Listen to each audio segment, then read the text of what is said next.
Hello students, welcome back to my channel. मैं हूं स्वीटी और आज आपके लिए लेकर आई हूं क्लास 12th का वीडियो, जिसमें आज हम लोग रिलेशंस एंड फंक्शंस के कुछ क्वेश्चंस करेंगे। तो देखते हैं फर्स्ट क्वेश्चन। इस फर्स्ट क्वेश्चन में हमें बोला है, show that the relation R in the set R of real numbers defined as R a comma b is a is less than equals to b square is neither symmetric nor reflexive or not transitive। so मैंने पहले ही आपको पिछले video में इन तीनों ही function in तीनों ही relations के types को समझाया था बहुत अच्छे से।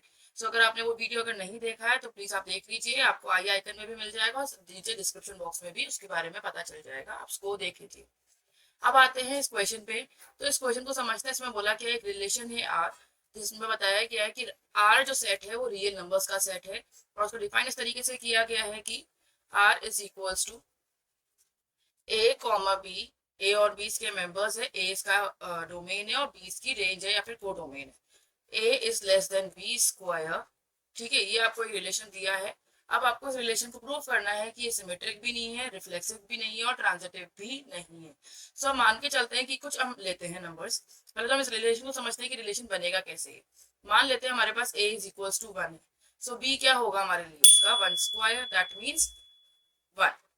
हमने क्या देखा कि a और b मतलब 1 और 1 लेस देन और इक्वल्स टू वाला कंडीशन प्रूफ कर रहा है। ठीक है, अब अगर यही 1 लेकर और मैं अगर अब मैं यही 1 लू और इधर मैं बोल दूं कि इधर मैं बोल दूं b की वैल्यू 2 है। ठीक है, इधर क्या बोल दूं मैं, इधर बोल देती हूँ कि b की वैल्यू 2 है। तो b की वैल्यू 2 कैसे हो सकती है, b की वैल्यू अगर 2 का स्क्वायर होगा तो क्या मिलेगा, 4 मिलेगा। तो 1 तो तब भी क्या हो जाएगा, कंडीशन फुलफिल करेगा। तो मतलब 1 के साथ हर कंडीशन फुलफिल कर जाएगी, डिपेंड्स कि वहां पर हमेशा एक आपको नेचुरल नंबर ही मिल रहा हो। ठीक है, अगर अब हम 2 के लिए लेके चलते हैं कि 2 और यहाँ पर भी 2 का स्क्वायर लेके चलते हैं। ठीक है, हमें क्या मिलेगा, यहाँ पे 4 मिलेगा और यहाँ पर 2 मिलेगा। तो ये भी देख लेते हैं, ये भी कंडीशन फुलफिल हो रही है क्योंकि 2 हमेशा 4 से कम ही होगा। ठीक है, अब अगर 2 यहाँ पर लेकर हम लोग 3 का स्क्वायर ले ले तो भी ये कंडीशन फुलफिल करेगी कि 2 है जो 9 से छोटा है ना। तो ये कंडीशन भी फुलफिल करिए, तो मतलब 2 के साथ भी हम ये चीज मान सकते हैं। लेकिन अब यहाँ बोला क्या है कि ये रियल नंबर्स है। तो रियल नंबर में सिर्फ नेचुरल नंबर या होल नंबर्स तो नहीं आते ना, उसमें फ्रैक्शंस भी आते हैं, डेसिमल्स भी आते हैं, अंडर रूट्स भी आते हैं, इरेशनल रैशनल सब आते हैं। ठीक है, तो अब एक नंबर लेके चलते हैं 1/2। ठीक है, 1/2 हमारा क्या हो गया, a हो गया। तो अब अगर b की बात करें तो b क्या हो जाएगा, b हम अगर 1/2 एक बार लेकर चलते हैं तो 1/2 का स्क्वायर क्या हो जाएगा, 1/2 का स्क्वायर 1/4 हो जाएगा। आप बताएं कौन सा बड़ा है, ऑफकोर्स ये बड़ा है ना। तो ये कंडीशन यहाँ इसके लिए फुलफिल नहीं हो रही है, तो हम यहाँ पर ये वाले नंबर्स नहीं लेंगे। ठीक है, हम सिर्फ लेंगे कि ये वाले 1 1 या 2 2। ठीक है, हमारे पास क्या नंबर्स बनते हैं, अगर हम रिलेशन देखें तो 1 1 1 2 1 3 एंड सो ऑन, जिसमें 1 हमारा डोमेन है। ठीक है, अब एक और नंबर लेके चलते 2। 2 के साथ भी कंडीशन फुलफिल हो रही थी, इफ 2 2 से हो या फिर 2 3 हो, 2 4 हो। 2 1 वाली कंडीशन फुलफिल नहीं होगी। ठीक है ना, अब और नंबर्स देख लेते हैं। 3 ले लो, अगर 3 ले लो तो 3 के साथ भी 3 वाली कंडीशन फुलफिल हो जाएगी। तो 3 के साथ 2 वाली कंडीशन भी फुलफिल हो जाएगी। ठीक है, कैसे हो जाएगी, 3 इधर a है और b हमारे पास का स्क्वायर, दैट मीन्स 4 हो जाएगा। देखो यहाँ पर भी कंडीशन फुलफिल हो रही है। लेकिन अगर 1 लेंगे तो ये कंडीशन फुलफिल नहीं होगी क्योंकि 3 और 1 का स्क्वायर क्या होता है, 1 होता है। ये कंडीशन फुलफिल नहीं होगी। ठीक है, फिर उसके बाद 3 5 ले लेंगे, फिर ऐसे ही हम और नंबर ले सकते हैं। ठीक है, अब हमारा ये रिलेशन ऐसे ही बनेगा।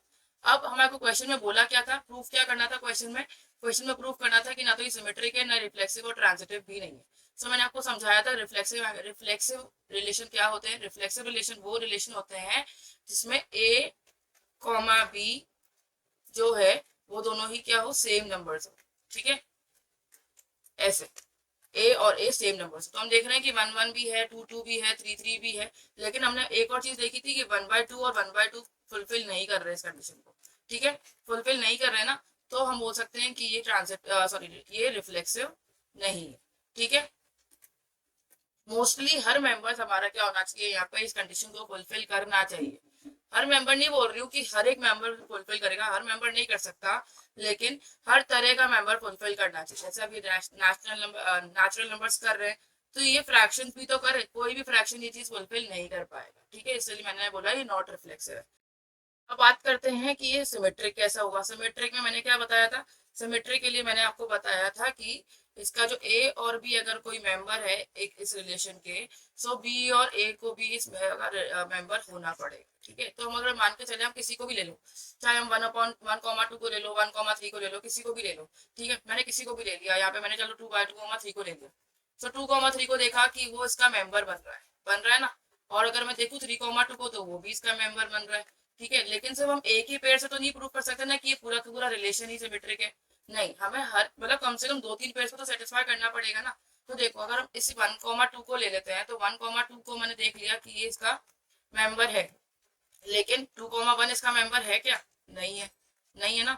तो हम क्या बोल सकते हैं यहाँ पे कि ये नॉट सिमेट्रिक है। ठीक है, अब अगर बात करें ट्रांजिटिव की, तो ट्रांजिटिव में मैंने आपको क्या बताया था, ट्रांजिटिव में मैंने आपको बताया था कि अगर ए कॉमा बी मेंबर है आर का, बी कॉमा सी मेंबर है आर का, तो ए कॉमा सी को भी मेंबर होना पड़ेगा आर का, to prove that the relation is transitive. Prove करने के लिए कि वो रिलेशन कैसा है, ट्रांजिटिव रिलेशन है।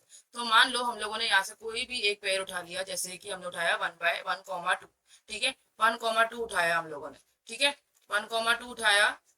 सो हम क्या देखते हैं कि 1,2 इसका मेंबर है।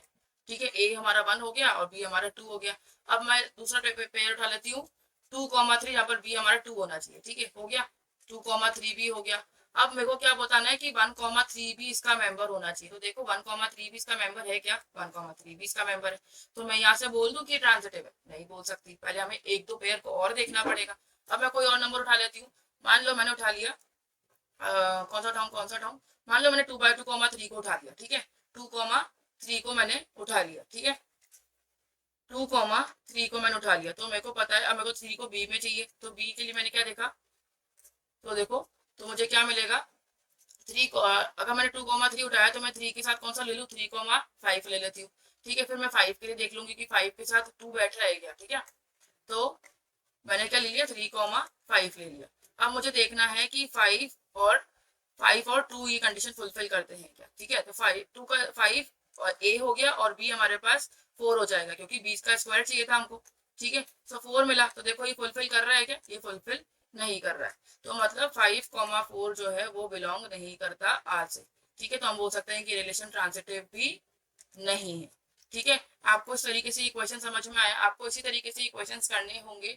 आपको सिर्फ एक ही मेंबर को देख के ये नहीं बताने देना है कि वो रिलेशन कैसा है, उसमें सिमेट्रिक है या नहीं है, वो रिफ्लेक्सिव है या नहीं है, या वो ट्रांजिटिव है या नहीं है। आपको एटलीस्ट 2 पेयर्स को प्रूव करके दिखाना पड़ेगा। ओके, आते हैं नेक्स्ट क्वेश्चन पे। नेक्स्ट क्वेश्चन में क्या बोला है, show that the relation R in the set A. आपको एक सेट दिया है ए, पूरा क्वेश्चन एक साथ पढ़ने की कोशिश करोगे समझ में ही नहीं आएगा, और देखोगे तो लगेगा कितना बड़ा क्वेश्चन देते हैं, अब उसमें करना क्या था, मैं तो भूल ही गई, मुझे कुछ समझ में ही नहीं आ रहा। ठीक है, एक सेट दिया है ए और उसका रिलेशन क्या दिया है आर का, कि ए कॉमा बी जो है उसमें बताया है कि modulus of a minus b जो होगा वो इवन होगा। ठीक है, और प्रूफ करना है कि ये इक्विवेलेंस रिलेशन है। सो हमें कैसे प्रूफ करेंगे हम लोग, तो देखो, हमें बताना है कि जो a माइनस बी का जो डिफरेंस है वो इस मॉड से बाहर निकलने के बाद इवन आएगा। ठीक है, तो पहले बात तो हम इसके एलिमेंट्स देख लेते हैं। ठीक है, कैसे सेट होंगे, अगर a को मैं 1 ले लूं, ठीक है, a को मैं 1 ले लूं और b को मैं अगर 3 ले लूं, ठीक है, तो मुझे क्या मिलेगा, 1,3 का डिफरेंस कितना होगा, -2। -2 क्या होगा, अगर मैं मोड से बाहर निकालूंगी तो मुझे इवन नंबर ही मिलेगा ना। देखो 1 - 3 इन मोड। मोड मतलब क्या होता है, एब्सोल्यूट वैल्यू। एब्सोल्यूट वैल्यू का मतलब क्या होता है, अगर हम इसको इससे बाहर निकालेंगे किसी भी नंबर को, तो वो हमेशा पॉजिटिव ही होगा, चाहे वो नेगेटिव हो चाहे वो पॉजिटिव हो, बाहर निकलने के बाद वो पॉजिटिव ही होगा। तो -2 का मॉड क्या होगा, 2, और 2 क्या है हमारा, इवन नंबर है। ठीक है, तो अगर हम 1 3 ले लें या 3 1 भी ले लें, 3 1 से भी हमें यही मिलेगा, 3 -1 कर दो, 3 -1 करने पे भी 2 ही मिलेगा, तो वो भी इवन हो गया। ठीक है, अब हमने ये बचपन में पढ़ा था कि अगर हम ऑड और ऑड को माइनस करेंगे तो हमेशा हमें इवन मिलेगा, ऑड और इवन को माइनस करेंगे तो हमेशा ऑड मिलेगा, और इवन को माइनस करेंगे तो हमेशा क्या मिलेगा, इवन मिलेगा। ठीक है, तो हम क्या करेंगे, हम सिर्फ इवन इवन या फिर ऑड ऑड उठाएंगे। ठीक है, तो हमने 1 3 उठा लिया, अब हम 2 4 उठा लेते हैं। ठीक है, फिर 4 2 ले लेते हैं, फिर 1 5 ले लेते हैं, फिर 5 1 ले लेते हैं, और क्या ले सकते हैं, और ले सकते हैं हम लोग 3 5 ले सकते हैं, ठीक है, फिर 5 3 ले सकते हैं, और क्या ले सकते हैं 2 2 ले सकते हैं, 4 4 ले सकते हैं, और क्या ले सकते हैं 2 4 4 2 हो ही गया। देखो 1 3 ले लिया, 1 5 ले लिया, 1 1 ले लो, 1 1 भी तो होगा, ठीक है, फिर 3 3 ले लो, क्योंकि इनसे डिफरेंस करने पे भी 0 आएगा और 0 भी एक इवन नंबर होता है, ठीक है, 5 5 ले लो, ठीक है, 4 4 ले लिया, 2 2 ले लिया, सारे नंबर मेंबर्स ले लिए हमने। कोई और नंबर बच रहा है हमारे पास? नहीं, हमारे पास और कोई नंबर नहीं बच रहा है। 1 3 ले लिया, 1 5 ले लिया, 2 4 ले लिया, बस इतने ही मेंबर्स बनेंगे इसमें से जो कि हमारे काम के हैं, इस रिलेशन को बनाएंगे, ठीक है। तो रिलेशन हम ये बना दिया हमने, ठीक है। अब हमें प्रूफ क्या करना है इस रिलेशन में कि ये इक्विवेलेंस रिलेशन। इक्विवेलेंस रिलेशन क्या होता है? इक्विवेलेंस रिलेशन कौन सा रिलेशन होता है जिसमें सिमेट्रिक, रिफ्लेक्सिव और ट्रांजिटिव तीनों ही रिलेशन सेटिस्फाई करें, ठीक है। सो हमारे पास जो रिलेशन बना है इसको हमें देखना है कि सिमेट्रिक है या नहीं है, और ये रिफ्लेक्सिव है या नहीं है, और ये ट्रांजिटिव है या नहीं है। अगर ये तीनों हो गया तो ये इक्विवेलेंस रिलेशन भी होगा जो हमें क्वेश्चन में पूछा है, ठीक है। तो सबसे पहले हम आते हैं इक्विवेलेंस रिलेशन के प्रूविंग के लिए। तो सबसे पहले हम लेंगे कौन सा रिलेशन? सिमेट्रिक रिलेशन लेते हैं, ठीक है। सिमेट्रिक रिलेशन क्या होता है? सिमेट्रिक रिलेशन मतलब उसकी इमेज सेम हो, मतलब ए कॉमा बी हो जो वो आर से बिलोंग करता है, और बी कॉमा ए हो वो भी क्या करे, आर से बिलोंग करे। सो अगर हम कोई सा भी सेट उठा लें, मान लो हमने ये उठा लिया 1 3, ठीक है, 1 3 को उठाया जो बिलोंग कर रहा है आर के। सो हमें 3 कॉमा 1 को भी देखना पड़ेगा कि वो आर से बिलोंग कर रहा है या नहीं कर रहा है। तो देखो 3 कॉमा 1 इसका मेंबर है क्या? 3 कॉमा 1 इसका मेंबर है, ठीक है। और कोई नंबर देख लो, 2 4 4 2 है, 1 5 5 1 है, 3 5 5 3 है, 2 2 2 2 भी है। तो हम देख रहे हैं कि सारे ही मेंबर्स इसके क्या है, सिमेट्रिक है। तो मतलब हम बोल सकते हैं सिमेट्रिक रिलेशन है। दूसरी देखते हैं हम लोग रिफ्लेक्सिव रिफ्लेक्सिव रिलेशन। रिफ्लेक्सिव में मैंने क्या बताया था कि दोनों ही मेंबर सेम होने चाहिए आर के, ठीक है। तो देखो हम इसमें देखें 1 1 2 2 3 3 4 4 5 5 सारे ही मेंबर्स इसमें रिफ्लेक्सिव है। तो हम बोल सकते हैं कि 1 1 हो चाहे वो आर के बिलोंग कर रहा है, 2 2 हो वो भी आर पे बिलोंग कर रहा है, 3 3 है वो भी आर के बिलोंग कर रहा है, तो ये रिफ्लेक्सिव भी है। अब बात करते हैं ट्रांजिटिव की। ट्रांजिटिव में क्या होता है कि ए कॉमा बी अगर आर का मेंबर है, तो बी कॉमा सी अगर आर का मेंबर है, तो c comma sorry b comma c अगर आर का मेंबर है, तो a comma c should be the member of R, ठीक है, आर का मेंबर होना चाहिए। सो अगर हम देखें इसमें से ए कॉमा बी हम कुछ भी उठा लेते हैं। मान लो मैंने उठा लिया 1 कॉमा 3, ठीक है, 1 कॉमा 3 उठा लिया, तो 1 कॉमा 3 मेंबर हो गया। अब मैं 3 कॉमा कुछ उठा लेती हूँ, 3 कॉमा 2 मैंने क्या उठा लिया, 3 कॉमा 3 उठा लिया मैंने, ठीक है, 3 कॉमा 3 उठा लिया, या फिर 3 कॉमा 5 उठा लिया, ठीक है, मैंने उठा लिया क्या 3 कॉमा 5। तो ये हमारा हो गया ए कॉमा बी, ये मेंबर है हमारे आर का, बी कॉमा सी ये भी हमारे मेंबर है आर का। तो हमें देखना है कि 5 कॉमा 1 भी हमारे मेंबर होना चाहिए आर का। तो मैंने क्या बताया था, दो ऑड नंबर्स है, इनका जो डिफरेंस आएगा वो इवन आएगा, तो 5 माइनस 1 इवन है, 4 आएगा, तो ये भी हमारा क्या हो गया, मेंबर हो गया आर का। सो मतलब ये भी बिलोंग्स टू आर है, ये भी बिलोंग्स टू आर है, ये भी बिलोंग्स टू आर है। This proves that this relation is transitive. अगर रिलेशन ट्रांजिटिव है तो मतलब तीनों चीजें प्रूव हो गई, सिमेट्रिक भी है, ठीक है, ये रिफ्लेक्सिव भी है, और ये ट्रांजिटिव भी है। अगर ऐसा चीज बन रही है तो मतलब ये क्या है, ये इक्विवेलेंस रिलेशन है, ठीक है। क्वेश्चन यहाँ पूरा नहीं होता है, क्वेश्चन में अभी एक चीज और पूछी है कि शो दैट इसके जो सारे एलिमेंट्स है 1 3 5 वो एक दूसरे से रिलेट करते हैं। अब एक दूसरे से रिलेट करने का मतलब क्या है कि अगर इन सबका सेट बनाऊं मैं आपस में, तो ये सब एक दूसरे के साथ ये कंडीशन फुलफिल करेंगे जो आर की कंडीशन है। क्या कंडीशन थी आर की, a minus b mod is even.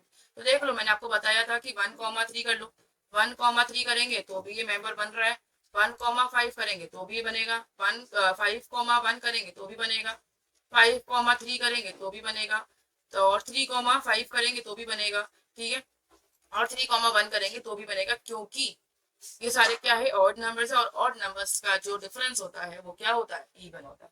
तो ये क्या ये कर रहे हैं, एक दूसरे से रिलेटेड है, they are related to each other completely, ठीक है, एक दूसरे से क्या कर रहे हैं, रिलेट कर रहे हैं, ठीक है। अब बात करते हैं कि दूसरी कंडीशन में क्या बोला है कि सारे ही जो मेंबर्स है 2 कॉमा 4 के वो भी एक दूसरे से रिलेट कर रहे हैं। तो 2 कॉमा 4 वापस मैंने बता रहा है कि 2 कॉमा 4 में क्या हो रहा है, 2 कॉमा 4 की अगर हम देखें, 2 कॉमा 4 में दोनों ही इवन मेंबर्स है, ठीक है। तो इवन मेंबर्स का रिलेशन एक दूसरे से क्या होगा, अब वो भी इवन ही होगा। 2 माइनस 4 कर लो तो माइनस टू का मोड 2 दैट इज इवन। वापस 4 माइनस 2 कर लो तो ये भी क्या बनेंगे, ये भी वही रिजल्ट देंगे, इवन नंबर्स बनाएंगे। तो मतलब ये भी रिलेटेड टू ईच अदर है, ठीक है, ये भी क्या है, रिलेटेड टू ईच अदर। लेकिन अब इसमें तीसरी कंडीशन क्या दी है, इसमें तीसरी कंडीशन दी है कि जो सारे एलिमेंट्स है 2,4 के वो 135 से रिलेट नहीं करते, ठीक है। No element of 135 is related to 2,4। नहीं रिलेट करेंगे, कैसे रिलेट कर सकते हैं,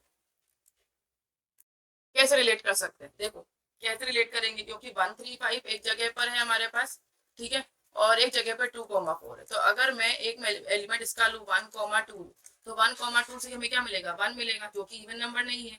3,4 ले लू तो भी मुझे 1 मिलेगा, तो भी इवन नंबर नहीं।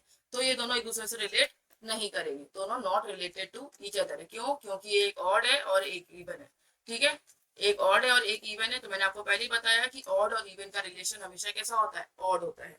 तो हमें ऑड नंबर तो चाहिए ही नहीं था, हमें तो इवन नंबर चाहिए था इस रिलेशन में। सो हमने तीनों कंडीशन, चारों कंडीशन फुलफिल कर दी कि इक्विवेलेंस रिलेशन है, ये एक दूसरे से रिलेट कर रहे हैं, ये भी एक दूसरे से रिलेट कर रहे हैं, और ये एक दूसरे से रिलेट नहीं कर रहे। तो 4 क्वेश्चन थे एक ही क्वेश्चन में, और ये काफी इंपॉर्टेंट क्वेश्चन है, और ये आपके एनसीईआरटी का क्वेश्चन नंबर 8 है।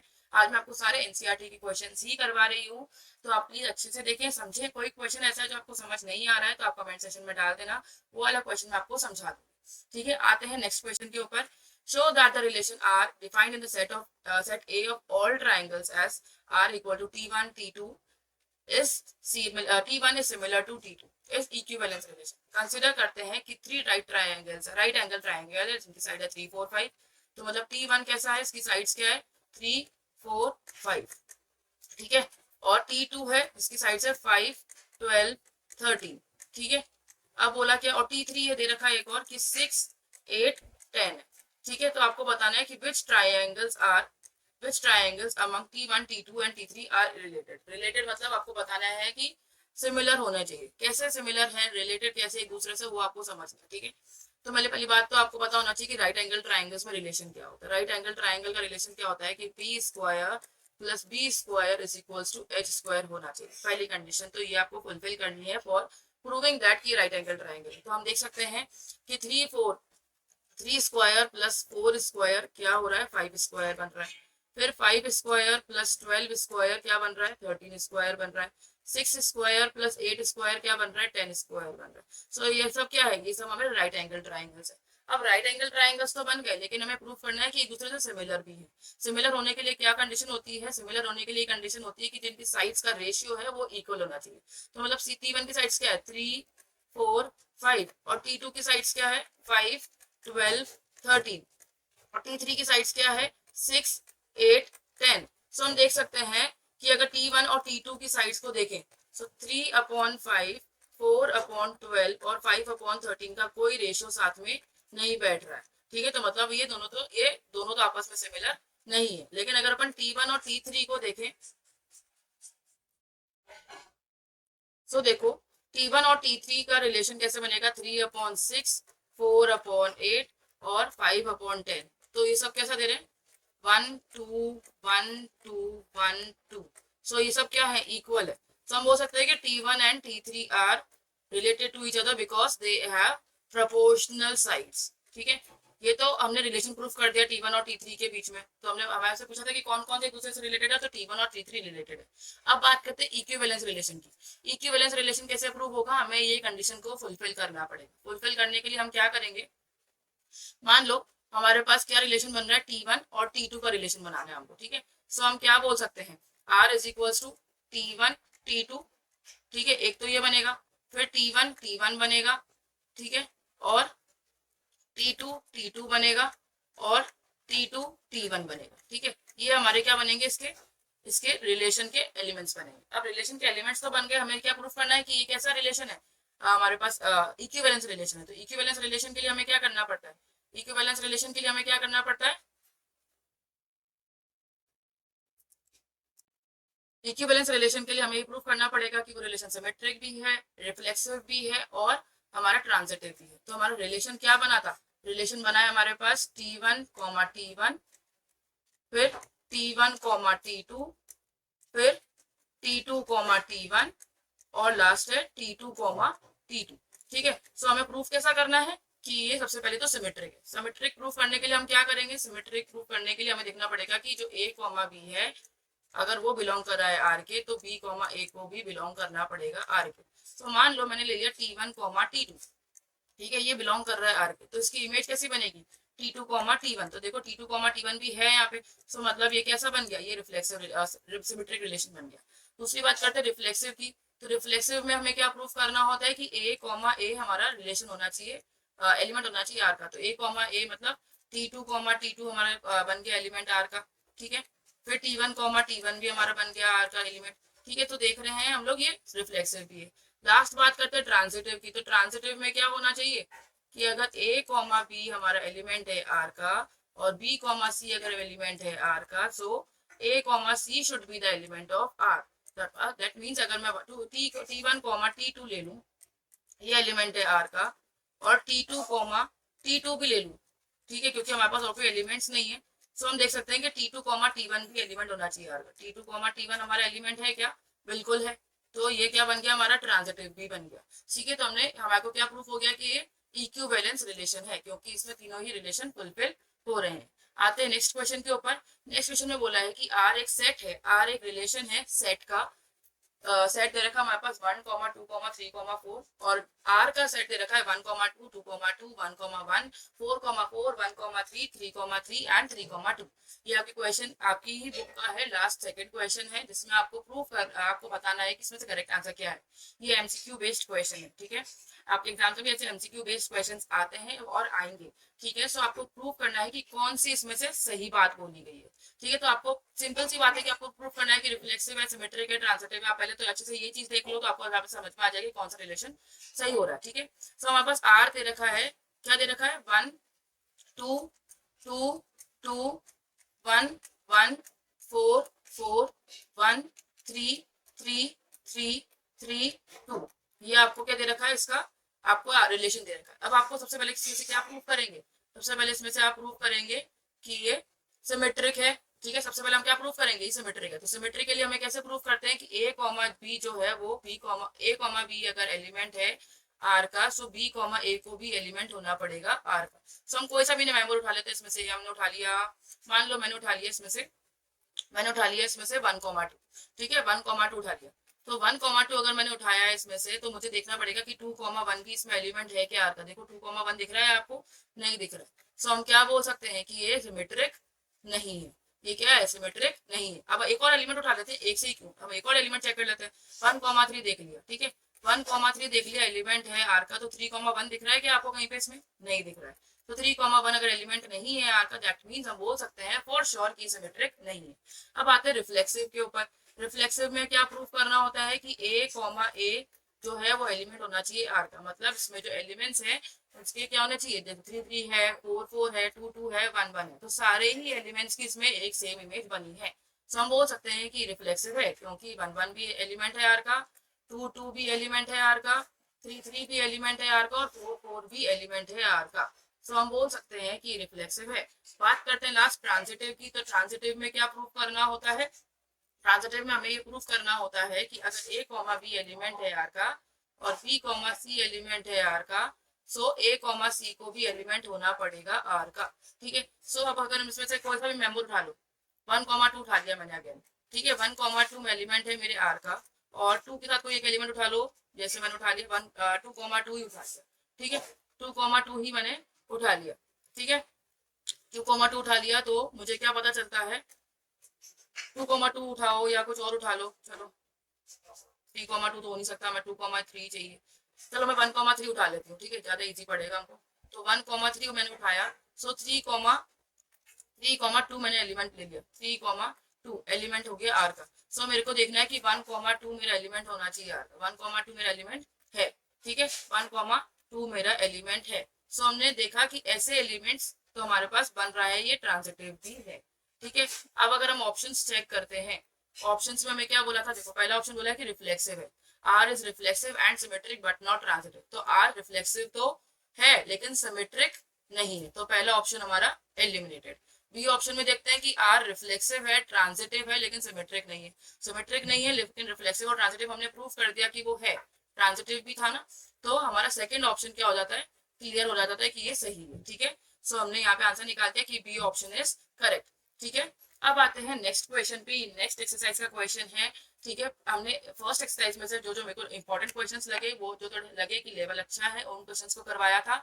अब सेकंड एक्सरसाइज में से फर्स्ट का हम कुछ क्वेश्चंस देखते हैं, ठीक है। अब मैंने आपको लास्ट जो इंट्रोडक्शन वीडियो था उसमें मैंने आपको टाइप्स ऑफ फंक्शंस के बारे में समझाया था कि वन वन फंक्शन क्या होता है, ऑन टू फंक्शन क्या होता है, मैनी वन फंक्शन क्या होता है, ठीक है, सब्जेक्टिव सब्जेक्टिव हर तरह के फंक्शंस को समझाया था। तो आप उन फंक्शंस के वीडियोस को अगर देख लेना एक बार, अगर आपने नहीं देखा है तो, नहीं तो उसके बिना आपको ये वीडियो समझ में नहीं आएगा। अब इस क्वेश्चन में क्या बोला है, show that the function f is r star is to r star defined by fx is equals to 1x is 1 1, okay, on to, जहाँ पे r स्टार जो है वो सेट है all zero non zero real numbers का। तो मतलब r star किसका एक सेट है, नॉन जीरो रियल नंबर्स का, मतलब कोई भी रियल नंबर हो लेकिन वो जीरो ना हो, ठीक है। तो आपको प्रूव करना है कि क्या रिजल्ट ट्रू है अगर r स्टार को n से रिप्लेस कर दिया जाए with codomain being same as r star. अब ये क्वेश्चन की लैंग्वेज तो आपको समझ आई नहीं होगी, क्वेश्चन की लैंग्वेज में बोला क्या है, पहले क्वेश्चन की लैंग्वेज को अच्छे से समझेंगे, उसके बाद हम क्वेश्चन को करेंगे, ओके। क्वेश्चन देखते हैं। देखो क्वेश्चन में जरा सी मिस्टेक थी, ये 1/x था, ठीक है। तो आपको बोला क्या है कि r star to r star होना चाहिए, ठीक है, और f ऑफ x क्या है, 1/x के बराबर है, ठीक है। तो मतलब क्या बोला है, फंक्शन हमारे पास क्या गिवन है, फंक्शन हमारे पास गिवन है, फंक्शन हमारे पास गिवन है कि f is r star is to r star, और रिलेशन क्या दिया है कि f ऑफ x क्या होना चाहिए, इज इक्वल टू 1/x होना चाहिए, ठीक है।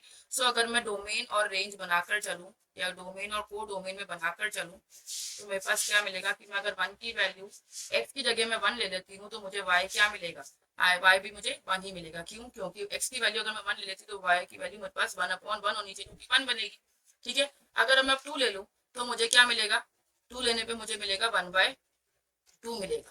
अगर अब मैं 3 ले लूँ तो मुझे 3 के लिए क्या मिलेगा, 1/3 मिलेगा, ठीक है। 4 ले लूँ तो 4 के लिए क्या मिलेगा, मुझे 1/4 मिलेगा, ठीक है। क्या मिलेगा, 1/4 मिलेगा। तो आप देख लो कि हर बार मुझे अलग ही इमेज मिलेगी, ठीक है, मिलेगी कि नहीं मिलेगी, 1 के लिए 1 मिल रही है, 2 के लिए 1/2 मिल रही है, 3 के लिए 1/3 मिल रही है, 4 के लिए 1/4 मिल रही है, ठीक है। तो हम जीरो तो रख नहीं सकते क्योंकि जीरो की इमेज मेरे पास जीरो आती है, ठीक है, तो हम वो तो रख ही नहीं रहे, ठीक है। सो अब हम सारे नंबर्स लगाकर देख लो तो सारे नंबर्स की अपनी एक अलग इमेज बनेगी, ठीक है। इसी तरीके से हम सारे इमेज बनाकर देख सकते हैं, ठीक है।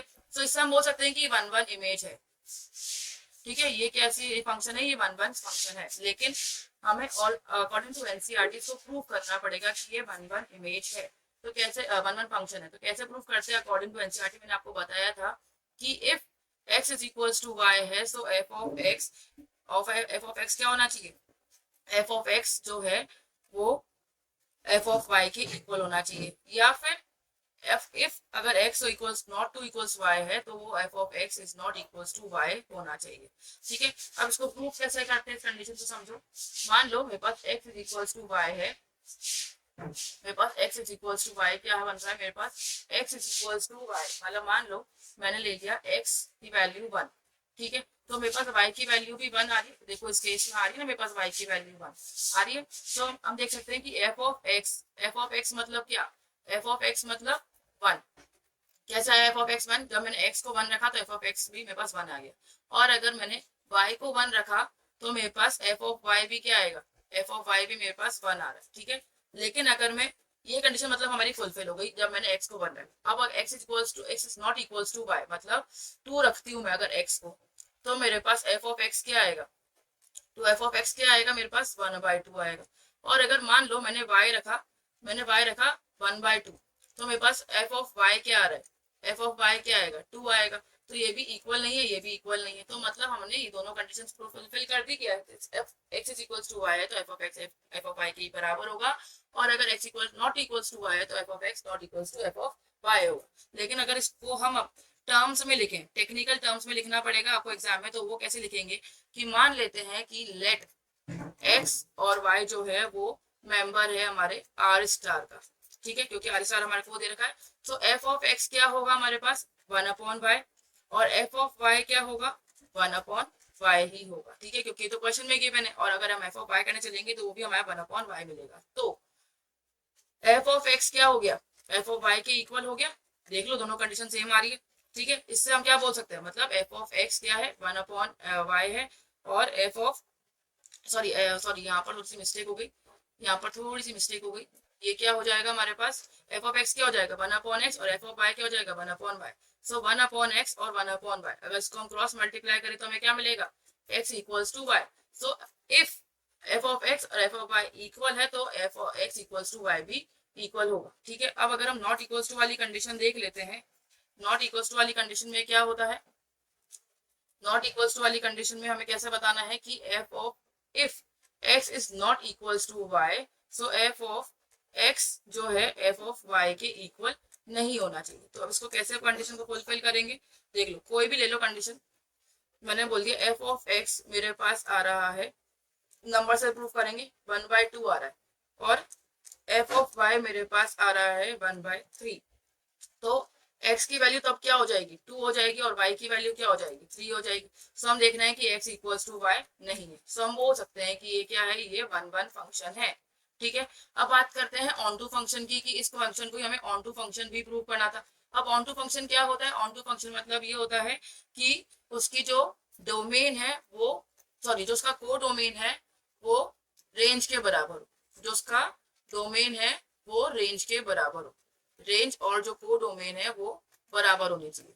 ठीक है, सो अगर हम जितने, अब हमारे पास ऐसा तो है नहीं ना कि हमारे को रेंज बता रखी है या को डोमेन बता रखा है कि ये नेचुरल नंबर्स का सेट है या इवन नंबर्स का सेट है, हमें तो पता ही नहीं रखा। हम लोगों को तो एक कंडीशन फुलफिल करनी है कि 1/x के बराबर होना चाहिए, तो जितना हम x लेंगे उतना ही हमें y मिलेगा। ठीक है, अपने आप अपने मन से तो कुछ भी मिल नहीं जाएगा। ठीक है, सो डोमेन तभी बराबर हो सकता, डोमेन जो है वो रेंज के बराबर कब होगा, जब वो दोनों इक्वल होंगे। तो हम देख सकते हैं यहाँ पर जो दोनों चीजें हैं वो बराबर है। ठीक है, सो यहाँ पर हम देख ले, मान लेते हैं एफ ऑफ एक्स जो है वो 1/x के बराबर, ये तो हमें क्वेश्चन में गिवन है। ठीक है, सो मान लिया लेट कि जो आर है वो एलिमेंट है आर स्टार का। ठीक है, एलिमेंट है, सो एफ ऑफ वाई क्या होगा, एफ ऑफ वाई होगा हमारा 1/x ही होगा, क्योंकि हमें हर कंडीशन में 1/x ही लेकर आना है। ठीक है, सो वाई की वैल्यू क्या हो जाएगी 1/x, और x की वैल्यू क्या हो जाएगी 1/y। ठीक है, सो हम देख सकते हैं इसको फुलफिल करने की कंडीशन क्या थी कि एफ ऑफ एक्स जो है वो y के बराबर हो। ठीक है, अब एफ ऑफ एक्स किसके बराबर है 1/x के बराबर है। ठीक है, सो एफ ऑफ एक्स किसके बराबर आ गया y के बराबर, यही आ गया। सो हम बोल सकते हैं कि एफ ऑफ एक्स जो है वो y के बराबर है। सो इससे प्रूव कर सकते हैं ये कैसा फंक्शन है, ये ऑन टू फंक्शन। ठीक है, आज के लिए हम इतना ही कवर करेंगे। नेक्स्ट वीडियो में मैं आपके लिए और क्वेश्चंस लेके आऊंगी, तब तक के लिए thank you so much, keep watching, thank you.